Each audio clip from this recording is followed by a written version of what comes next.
Chaque fois que ça relève la tête, il y a une crevette qui disparaît. Regardez, ch'tac, ch'tac, ch'tac. C'est une tous les 5 secondes. Ça a déjà fait 2000 km de migration et il en reste 4000 à faire jusqu'à la Mauritanie. Donc elles font une pause ici parce que la Mauritanie c'est là. Et ici à Sucigno, on est vraiment sur le dernier marais avant la mer.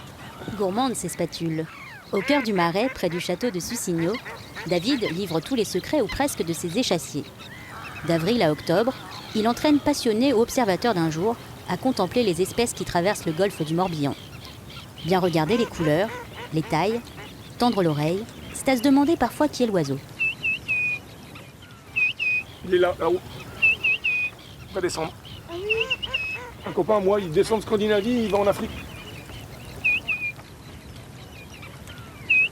Je voudrais bien vous le montrer, je voudrais bien que vous trouviez tout seul. Moi j'ai vu. Mais il est loin. C'est un chevalier aboyeur. Il est juste là, on voit que le bout de sa queue, il va passer derrière, il sort à gauche.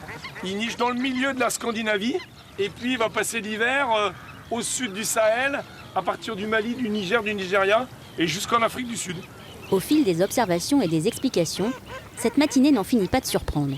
Le fait d'avoir les jumelles, le fait d'avoir en plus du matériel quand même professionnel, ça permet de voir que derrière, il y a vraiment autre chose. Il y a de la vue, il y a de la biodiversité, il y a tout ça. Moi, ce qui me surprend toujours, c'est la distance qu'un oiseau peut faire.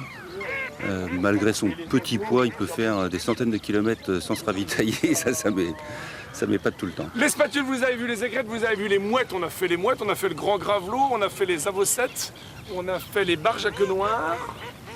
Ça, c'est des pigeons, on s'en fout. Alors que les yeux se tendent entre le ciel et la terre, David et son groupe ne peuvent que constater les nuisances extérieures. Une nature sans cesse dérangée, l'activité de l'homme a déjà de toute façon bouleversé les équilibres. Le moineau domestique, moi quand j'étais petit gamin, on allait avec les puisettes, on attrapait ça dans l'étable des voisins. C'est plus le cas. Donc même si le moineau il est devenu en danger, mais qu'est-ce qu'on va parler des avocettes, des échasses, des spatules ou du reste quoi. Ça va devenir compliqué, il restera 4 espèces, les espèces qui vont s'adapter aux hommes. De l'étourneau, du goéland, de la mouette et des pigeons.